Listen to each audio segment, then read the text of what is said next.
Hey guys, so this is a video to kind of get you started for how to bring your influences all together for this piece. Before we start though, I do just want to remind you, when you see this piano pop up, you want to scroll over to the top left until you see the red X and click on it. What I'm seeing is some people are just like putting it down here, or they're just, maybe they're just putting it here. So it's kind of out of the way, but it's still there and it's annoying. So if you need to, click on the red X and then it's gone. And remember, if you need to come back, Command K, and there it is. Okay, so first thing I did is right next to the loop button is this notepad. So you can see it's gone, and now here it is.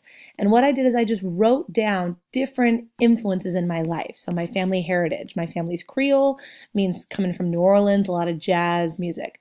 My dad listened to a lot of soul, folk, funk. My mom listened to country music. I brought you guys in the mix because you guys are also a big part of my life.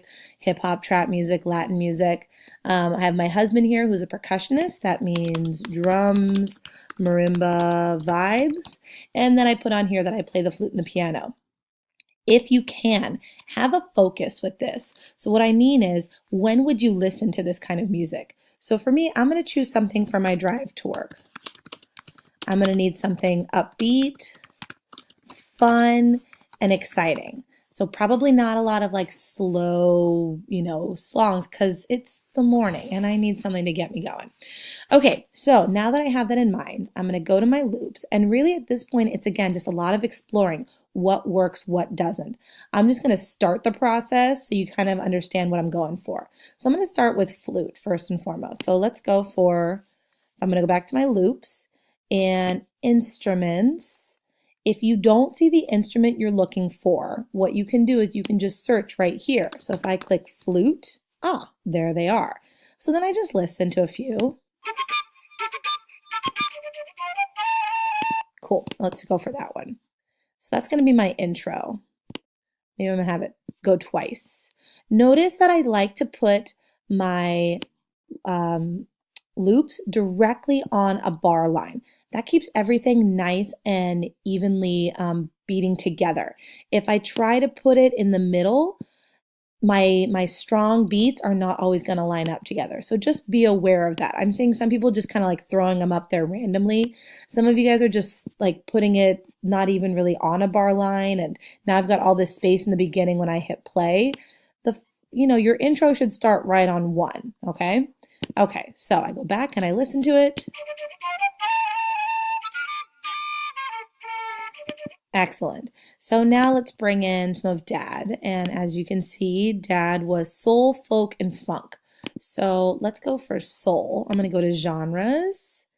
And, I don't see soul, but I do see funk. So let's go there. And let's go for a funk beat. Cool. So maybe I'm going to have the flute go twice.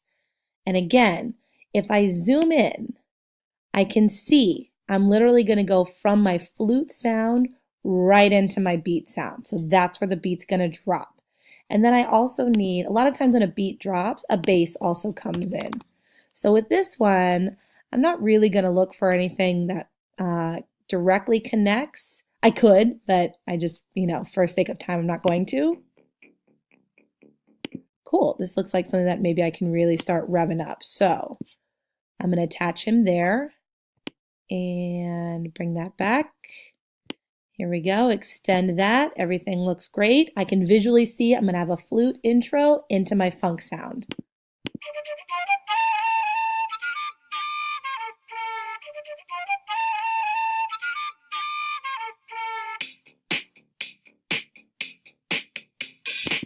Okay, so you see I'm bringing in either instruments that connect to me or genres that connect to me, genre styles. So that's kind of how I want you to start using the notepad from here on out.